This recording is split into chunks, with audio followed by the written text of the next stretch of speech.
La proposition de loi dont nous discutons aujourd'hui traite, certes, du sol maïs Monsanto 810, mais pose plus globalement la question de la place des OGM en Europe, de leur refus par nos concitoyens et cible ainsi l'avenir de notre agriculture, comme viennent d'ailleurs de le démontrer très bien les deux rapporteurs. Les OGM avancent masqués. Ils ont déjà envahi nos magasins et nos exploitations agricoles, ne serait-ce que sous forme de tourteaux de soja, mettant en péril notre souveraineté alimentaire. Les consommateurs ne peuvent savoir si ce qu'ils mangent provient d'animaux engraissés aux OGM, par exemple. Mais la mise en culture en plein champ présente un risque irréversible du fait de la dissémination dans l'environnement. Cette proposition de loi est donc une réponse à l'impasse juridique causée par un processus décisionnel européen qui va à l'encontre de la volonté de nombreux États et de leurs citoyens. Les textes européens sont ainsi rédigés que lorsqu'aucune majorité ne peut se dégager pour ou contre ces autorisations, il revient à la Commission européenne de trancher.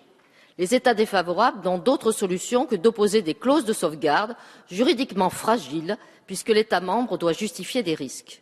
De plus, ceux qui assurent les études sont jugés partis. Ces études sont financées par ceux qui en ont les moyens et qui sont intéressés au sujet. Pourtant, les réserves sur l'autorisation de mise en culture de ce maïs sont on ne peut plus justifiées. L'Agence européenne de sécurité des aliments elle-même avait recommandé un renforcement des mesures de surveillance des cultures. Cela n'a absolument pas été le cas. Par exemple, en Espagne, qui est le pays qui produit le plus de maïs de ce type, rien n'a été entrepris. Avec constance, la France a interdit le Mont 810 depuis 2007 par des mesures de sauvegarde faisant prévaloir le principe de précaution, comme mes prédécesseurs l'ont dit, au nom des risques pour la santé humaine, pour la santé animale notamment. D'autres pays, l'Autriche, l'Allemagne ou la Grèce, ont opposé de telles clauses. Avec tout autant de constance, le Conseil d'État a annulé les arrêtés établissant ces clauses au motif que les preuves n'étaient pas suffisantes.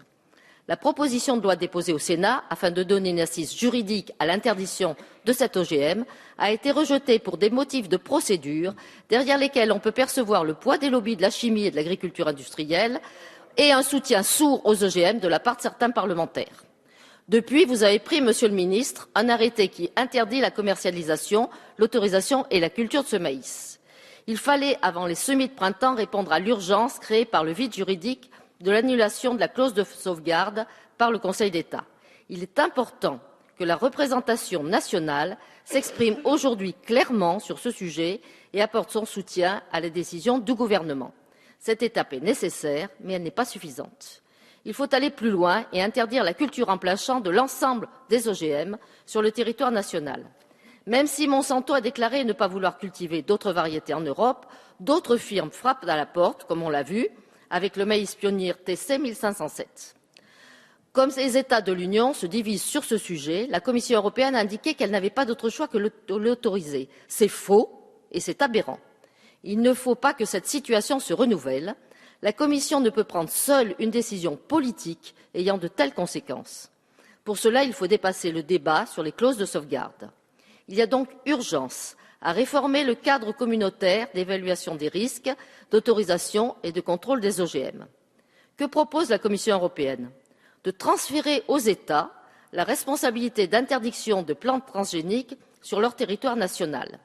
Les États qui ne souhaitent pas cultiver d'OGM devraient demander à l'entreprise voulant faire autoriser une nouvelle semence à s'engager à ne pas la vendre dans l'État membre.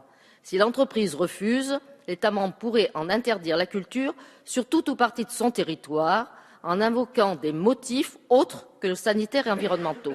C'est le contraire de la solidarité européenne. Aussi, à juste titre, la France est opposée à ce compromis qui suscite de nombreuses inquiétudes. Il ne s'agit pas d'instituer une subsidiarité de seconde zone. La France doit maintenir une position ferme lors du Conseil européen de juin. C'est capital. Si la Commission européenne passe outre l'opposition de presque 2/3 des États membres et du Parlement européen et accorde l'autorisation de mise en culture du maïs OGM TC 1507, comment croire à la capacité de résistance au lobby de l'agrochimie des négociateurs de l'accord de libre-échange entre les États-Unis et l'Europe?